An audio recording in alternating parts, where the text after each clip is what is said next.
Cadena perpetua para los violadores de niños, ¿sí o no? Esto a raíz de una propuesta que lanza el presidente electo Iván Duque en una reunión, en una cumbre de alcaldes, frente a la cual reviviría el referendo para, obviamente, buscar la cadena perpetua para los violadores de niños. ¿Sí o no? ¿Usted qué piensa? ¿En qué estamos frente a eso? Vamos a hablar de este tema con una persona que conoce de todas las horas, una investigadora, la doctora Olga Albornoz, psiquiatra infantil, la referente de la psiquiatría infantil en Colombia y en América Latina, expresidenta de la Asociación Colombiana de Psiquiatría y sin duda una docente de verdad conocedora del tema. Doctora, bienvenida a este Facebook Live y naturalmente sus opiniones son muy importantes y las vamos a contrastar con todos ustedes. Bienvenida, doctora. Muchas gracias por haberme invitado para este tema tan supremamente importante para nosotros. La conexión, www.facebook.com, El Tiempo, a todos nuestros followers, bienvenidos. Y empezamos. ¿Sí o no? ¿Usted qué opina? Bueno, yo pienso que realmente la intención es muy buena, pero es una ley que hay que ponerla con supremo cuidado por muchas cosas, porque la principal situación que tenemos es que sí tenemos denuncias, no las necesarias, pero la impunidad para los delitos sexuales en niños y adolescentes es del 90%. Entonces es una cifra altísima. De 100 casos que se detectan, 90 no llegan a nada. Pero eso sí, las víctimas sí tienen que pasar por unos muy complicados sistemas judiciales, interrogatorios, maltratos, los niños, todas las cosas, las señoras, todo lo que usted quiera, las mamás. ¿Para qué? ¿Para que solamente el 10% se resuelva de alguna manera?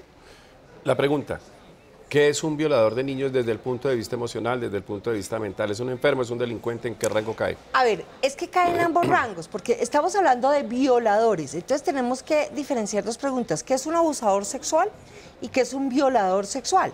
La violación hace parte de los abusos sexuales. Por ejemplo, abuso sexual es exponer a una persona a un estímulo sexual para el cual no está listo, ¿sí? Y violación es ya con penetración o con muy cercano a la penetración.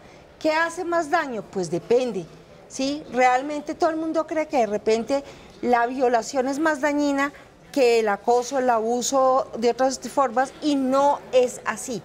¿Qué son estas personas? Estas personas son enfermos mentales que no tienen cura hasta el momento, no se ha descubierto la cura, que infringen la ley, por lo cual tienen que ir al sistema penal y no tienen cura, por lo cual tienen que ser, hay que tener como prioridad la protección de la ciudadanía de estos seres. No hay cura. Necesitan una situación legal porque cometieron, no son inimpugnables, la gran mayoría. O sea, más de 330 seguidores conectados en vivo en este momento. Usted también lo puede hacer. Invite, pues, obviamente, a las personas que quieran conectarse con nosotros, www.facebook.com, El Tiempo. John Avilán dice que cadena perpetua para todos los violadores. Heidi García dice que aprueben la pena de muerte. Igual esos delincuentes no se van a rehabilitar. Pregunta, si son enfermos, ¿cómo habría que tratarlos? ¿Cárcel sí, cárcel no? Ajá, ¿Cómo así? Tienen que pagar su pena, ¿sí? Porque han infringido la ley y son conscientes. Hay que infringir la ley tiene una pena, pero ese es un lado, pero el otro lado, ellos son un peligro para la sociedad. Pregunta, doctora. No tienen cura. Pregunta Karen, si son enfermos, entonces no deberían ser tratados por el sistema judicial. No, pero por supuesto que sí. Es que el sistema judicial tiene algunas enfermedades mentales que son imputables o inimputables. Inimputables son los que la enfermedad mental no les permite discernir y no tendrían supuestamente la culpa. Ellos, la gran mayoría, sí. Es decir, hay enfermedades mentales donde la ley puede actuar con toda el rigor y la rigidez, y esta es una. En el 99% de los casos. ¿No ocurre, doctora, que al tratarse como enfermos, el sistema judicial permite, por ejemplo, que los abogados defensores los consideren inimputables y salen justamente y quedan rondando para que sigan cometiendo sus delitos? Bueno, aquí va la ignorancia. Realmente el sistema judicial debe apalancarse fuertemente del sistema médico para saber si sí o si no. No se dejen meter este gol. Obviamente el abogado defensor, su función es la defensa, pero no se dejen meter este gol. La mayoría de esta gente es imputable y el 100% no deben salir a seguir haciendo situaciones que atenten contra la sociedad, y el problema es que no lo podemos evitar. Hay gente de ahí que no es mala, pero no lo puede evitar. Están cometiendo actos que dañan la sociedad, luego no deben estar en sociedad. Andrés Quiñones dice que cómo se debe hacer la prevención para evitar, perdón, Andrés Quiñones dice sí, siempre y cuando las cárceles sean sitios de rehabilitación. ¿Se puede rehabilitar a una persona de estas? No, es decir, no se van a rehabilitar. Este trastorno mental no es curable, no es evitable. Discúlpeme, la interrumpo. Entonces, si no se rehabilitan, quisiera decir que así no existiera la cadena perpetua, deberían existir sitios en los que estas personas se mantuvieran aisladas independientemente del sistema judicial. Totalmente, o reseñadas o algazón. Ahorita salen derechos humanos los que tienen los niños, ¿no? Los derechos humanos son para los humanos derechos. ¿Sí? Entonces hay que proteger a los niños y ellos tienen que tener alertas que la sociedad sepa que son peligrosos. Alirio Moyano dice, ¿cómo se debe hacer la prevención para evitar llegar a estos términos? Siempre estamos hablando de que falta prevención. ¿Qué es la prevención en estos casos? La prevención es que la sociedad, los padres, los niños, todo eso, conozcan cómo defenderse. Ese es el problema, que tampoco el mensaje ha podido llegar por intermedio de la publicidad, de lo que usted quiera, no ha podido llegar bien porque no conocen el contexto de pensamiento de un niño realmente. Entonces, hace una cantidad de campañas, hace una cantidad de cosas, pero ¿sabe qué? Ojo, porque eso tiene que ser muy bien planteadas por antropólogos sociales, por sociólogos, por psiquiatras, por médicos, por juristas. Esto es un equipo muy grande para que el mensaje, comunicadores, para que el mensaje llegue. Porque el problema es que sí, podemos entrenar a los niños, pero ya se ha visto en muchísimos estudios sociológicos que el mensaje no está llegando. Es un mensaje que hay que repetir diariamente a los niños, que hay que trabajar con los papás. Por decirlo de una manera más coloquial, ¿cómo no dar papaya? Yo he estado ¿En qué hemos fallado con esto si siempre estamos hablando de prevención, prevención, prevención?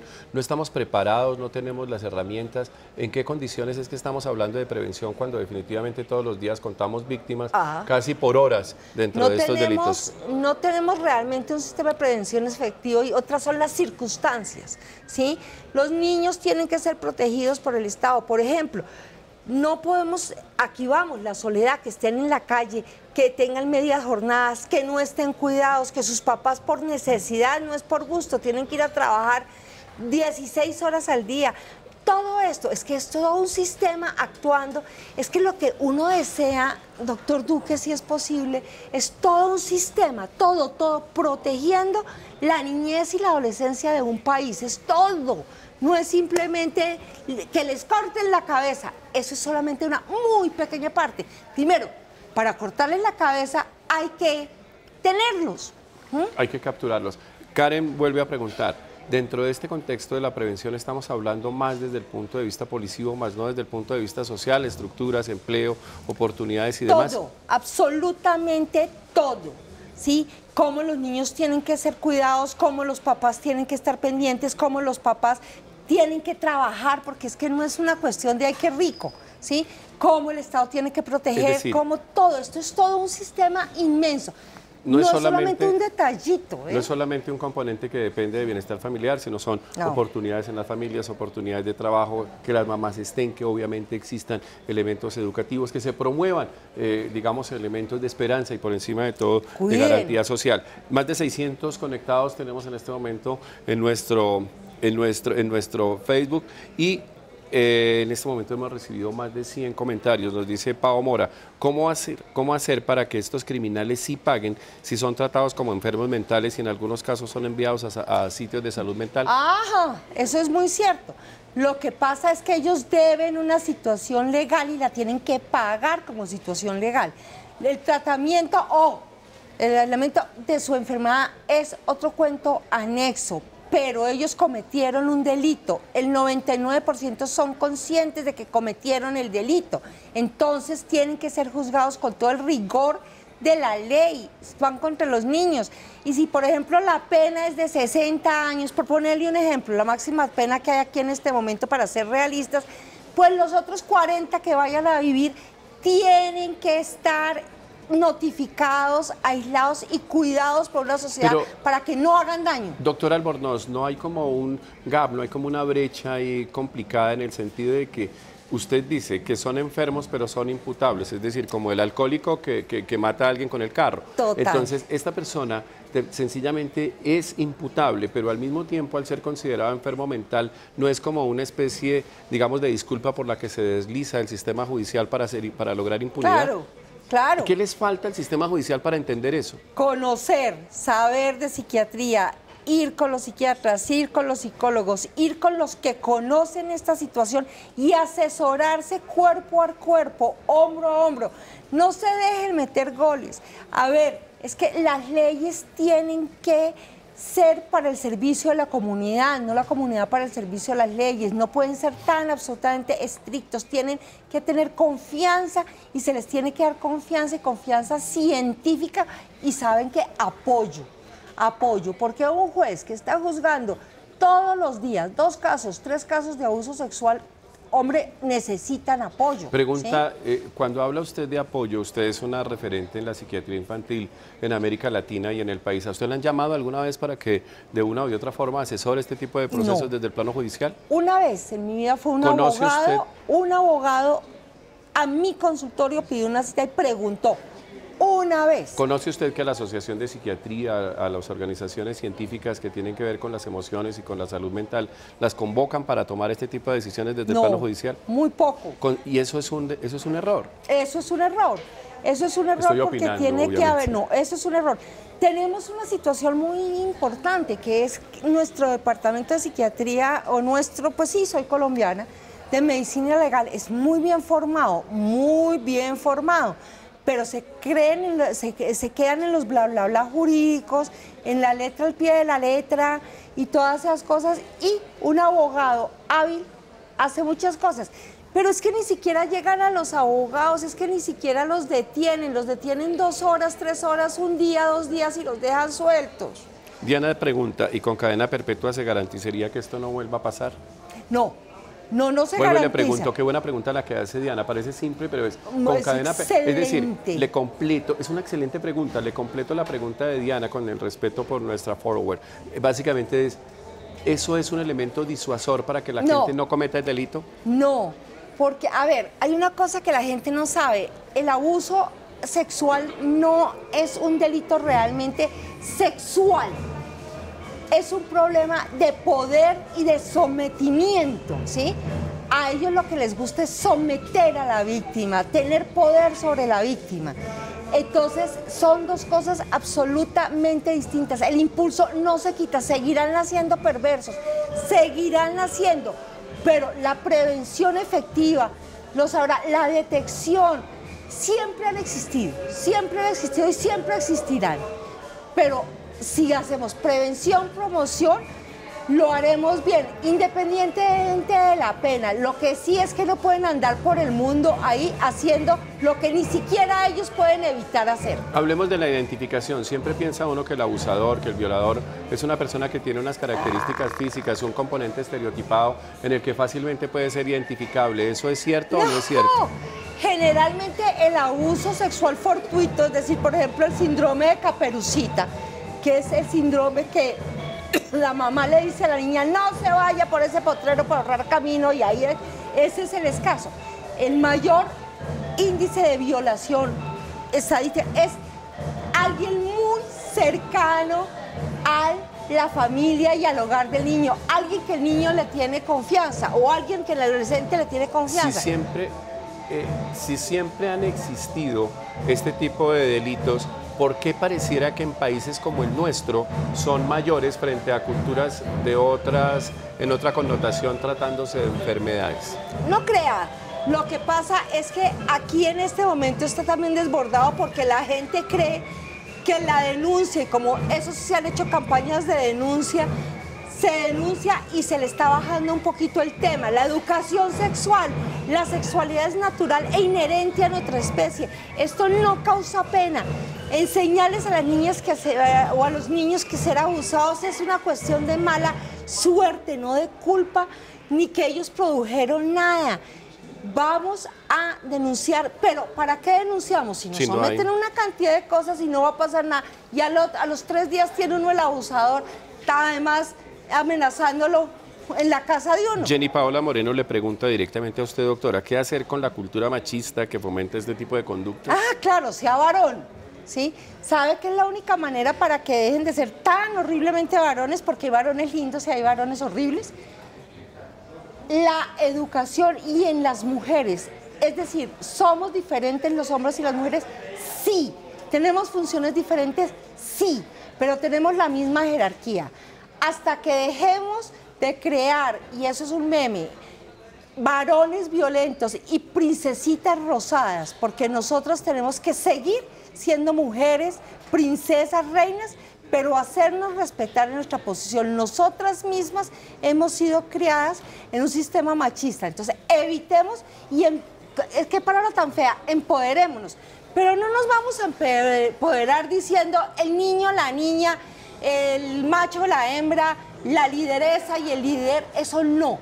Nos empoderamos como seres humanos, los seres humanos somos respetados y no necesitamos que nos estén denunciando cada rato el sexo. Criar a nuestras hijas para hacerse respetar y asumir su posición, y criar a nuestros hijos para que no se respeta a nadie y menos a una mujer o a una niña, y a ella no se respeta a un hombre ni a nadie en el mundo. El gobierno, el gobierno pensaría potencialmente que tenemos que hacer, o que existirían cárceles especiales o sitios especiales. ¿Cómo concibe usted potencialmente este sitio de aislamiento? No hay ni cárceles para los comunes y corrientes, esa es otra cosa.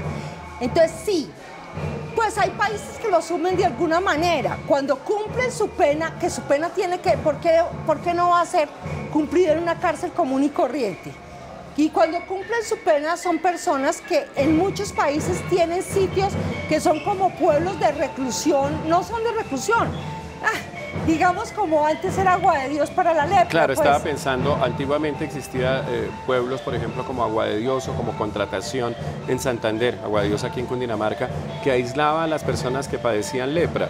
¿Estaríamos nosotros entrando en una condición desde el punto de vista social en el mundo de hoy para que tuviéramos sitios, poblaciones? ¿Sí? Existen, y ellos mismos se van aislando, porque ¿qué pasa? Hay países donde si usted ha sido condenado por abuso o un delito sexual, tiene que notificar a la comunidad y a la gente importante de la comunidad que usted ha sido condenado por un delito sexual, para que lo tengan exactamente registrado, y la comunidad tiene derecho a decir si lo quiere ahí o no lo quiere ahí. Y entonces, ¿qué pasa? Ellos mismos se van yendo para sitios donde sean aceptados, que es entre ellos mismos, bien por ellos. Hay un comentario grupal, y agradecemos pues a todas las personas que en este momento están conectadas con este Facebook Live, y dice que básicamente la pena que se debería aplicar sería la de muerte.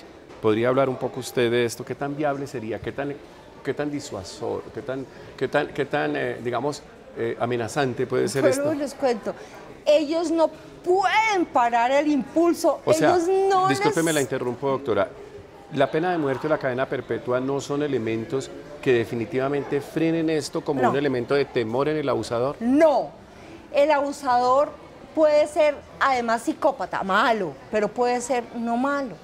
Pero no pueden parar el impulso. Entonces, ¿qué hacemos? ¿Sí? Dígame, ¿qué hacemos? No es disuasor la condena, deben tenerla, pero no los quita del asunto, porque es un impulso irrefrenable. El tipo puede estar pensando, me van a condenar a pena de muerte, pero no puedo parar, no puedo parar. Entonces, no es disuasor, que deben algo a la sociedad, que tienen que pagarlo y que son peligrosos para la sociedad, pues ¿qué le hacemos? Así es. Pero el tipo de condena y amenazarlos, es que te voy a matar, no sirve, no pueden parar, entiendan eso. Entonces, en ese contexto hay que capturarlos, hay que condenarlos, y hay que ponerlos en buen recaudo y hay que aislarlos. Pero ¿cómo hacemos para capturarlos? Porque se capturan es después de que se comete el delito. Y justamente sí, claro. lo que tenemos que Entonces, hacer ahí es prevenir. las formas. ¿Cómo? Ahí vienen las formas de la ¿Hay captura. señales que identifiquen Mire, al violador? Claro, no Por al ejemplo, violador. A los niños a los siempre abusadores. se les cree. Siempre se les cree. Primero se detiene y después se averigua. ¿Qué vaina? Pero ¿cómo se hacen los interrogatorios a los niños para que no sufran? ¿Cómo se le cree a la gente? Yo me acuerdo una vez en un denuncio que me dice, le digo al policía, pero cójalo, porque estaba cerquita y que me dice, doctora, ¿es que usted ha sido colchón en esto? No, a ver, ¿sí? Créanle a los niños, usted no puede mentir en física cuántica, porque usted no sabe física cuántica. Un niño no conoce ese estímulo, entonces, ¿cómo va a hablar de lo que le pasó si no conoce lo que le pasó? Eduquemos a los niños, creémoslos en valores y por encima de todo, creámosle cada vez que, independientemente de lo que sea, pronuncien una frase al respecto. Sígale esa pista y potencialmente podemos encontrar esto. Nos pregunta aquí Camilo Varela, dentro de su concepción, ¿usted piensa que el Estado tiene la infraestructura adecuada para mantener a una persona en cadena perpetua? Tenemos una crisis carcelaria. No, ni de fundas. Es que, a ver, esas son cosas que uno dice, pero en los papeles, pero como siempre pasa con estos gobiernos, los papeles los hacen muy bien y escriben cosas maravillosas, pero a la hora de ejecutar no tienen cómo ejecutar. Pero de todas maneras el presidente electo Iván Duque plantea esto como una propuesta y bajo esa condición nosotros creemos que es un buen elemento de debate bajo las cifras que definitivamente muestran este desborde y que nos comprometen a todos para tratar de mirar cómo lo enfrentamos. En ese sentido, ¿qué recomendación le haría usted directamente a una propuesta que sin duda cae en un terreno en el que el debate siempre estará a la orden del día? Son dos cosas. Una, lo que decía mi abuelita o su tía Efigenia, amanecerá y veremos. Sí, vamos a ver. Pero de todas y maneras, la otra cosa, asesores. Pero desde la sociedad científica, ¿no podrían ustedes enviarle, tratar de decirle, mire, no caiga en falso, esto han sido muchos elementos populistas, alrededor de esto se han generado muchas ideas, pero que nunca han terminado de manera concreta, entonces, ¿qué hacer? Nosotros podemos decir lo que queramos, pero a nosotros no nos paran bolas. Entonces, ¿qué sucede? Asesores de la gente, asesores de las sociedades científicas, asesores de la gente que le ha puesto el pecho y el frente a esta situación. Créanles que lo que está escrito no funciona en la mayoría de los casos, créanles. Pues, a ver, saquemos un par de conclusiones, ya llevamos pues obviamente un tiempo prudencial. Básicamente lo que queremos es instar a toda nuestra audiencia, a los followers, naturalmente a quienes de una u otra forma tengan nexos a partir justamente de los comentarios que de aquí se desprendan, a generar opiniones, a tratar de no quedar, digamos, impunes frente a este llamado que nos hace la propuesta del presidente electo. Saquemos una conclusión, ¿cuál sería la recomendación? Porque a nosotros definitivamente nos insta la responsabilidad que tenemos desde los medios de comunicación para tratar de hacer algo. ¿Qué hacemos? Bueno, primero, analicemos por qué la prevención y promoción no está funcionando. Segundo, analicemos que se necesita gente que sepa de esto y que sea oída. Y que haya gente que escriba y acomode perfecto, pero que la gente que está con el pecho puesto en la situación opine. Hagamos campañas, cambiemos las campañas de educación, no están funcionando. Entrenemos a los papás, ayudemos, o que ayude el Estado a cuidar los niños, porque las mamás tienen que trabajar, los papás tienen que trabajar. Ayudemos a cuidar los niños. Los niños son supremamente vulnerables, entonces si tenemos niños tan vulnerables, tenemos que sus papás los alimenten y tengan que salir a trabajar, el Estado tiene que dar protección, no calle, jornadas largas, gente idónea. Yo quisiera preguntar, la gente que cuida a niños, ¿les hacen test de personalidad y le ayudan eso?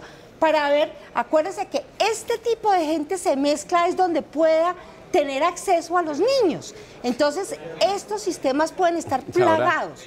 Y ahora que estamos hablando de la limpieza justamente de las cuentas falsas en las redes sociales, sería bueno también que existieran algunos elementos de asesoramiento de parte de ustedes para identificar o para hacerle seguimiento muy estricto a este tipo de personas que se agazapan en estos espacios. Doctora, ya para finalizar, ¿no estaríamos hablando frente a la propuesta de la cadena perpetua como un elemento para tratar una consecuencia y estamos dejando de lado las causas, Sí. todos los desbarajustes desde el punto de vista social, las faltas de oportunidades, las inequidades, todo este componente que expone justamente por falta de ciertas condiciones a los niños a este tipo de elementos, porque bien puede ser que los abusadores y los violadores están ahí, pero también los niños están absolutamente expuestos porque tienen que quedar en la calle, porque tienen que quedar bajo el cuidado de personas que definitivamente no tienen la condición, porque no tienen, digamos, un proceso educativo, porque tienen desamparo, todo esto. ¿Cómo hablar de ir a la estructura, de ir a la causa y no quedarnos solamente en esto ya para finalizar, doctora? ¿Sabe que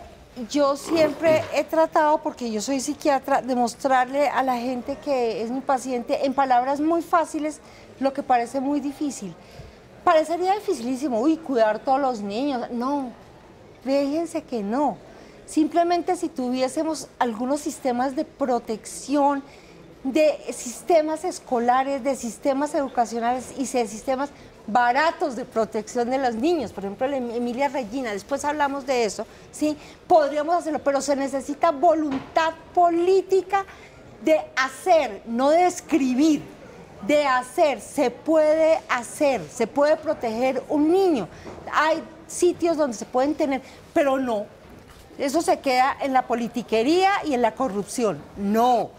Hay maneras, no es un macroproyecto, no es darle a todo el mundo trabajo, ni nada, no, es un proyecto bien determinado, creado, puesto en escena y que funciona, que ya está hecho en otros países, porque no lo reproducimos a la colombiana, lo adaptamos y funciona, pero no. Una política de Estado orientada esencialmente a proteger a los niños en toda su extensión, con elementos estructurales que sin duda le apunten justamente a trabajar sobre las causas de estos desenlaces. Y bienvenidas las propuestas que sin duda actúan sobre las consecuencias. Los violadores definitivamente tienen que aislarse, pero también debemos, desde el punto de vista estructural, desde el punto de vista social y sobre todo desde el Estado, generar una política amplia, sólida y consistente de protección a los niños dentro de un componente de responsabilidad del Estado, lo que nos involucra a todos. Me quedo yo con esta opinión. ¿Cuál es la suya? Definitivamente nosotros tenemos también que hablar de este tema. Bienvenidas estas propuestas que plantea el nuevo gobierno y sin duda la pregunta para ustedes es ¿qué piensan? De una u otra forma todos somos corresponsables en un tema que definitivamente nos convoca de manera absolutamente solidaria. Aquí estamos, doctora Olga, muchísimas gracias a ustedes por seguirnos y definitivamente Me gustaría nos quedamos aquí. decirte una cosa. Rápidamente. Doctor Duque, lo esperamos, estamos esperando que nos contacte.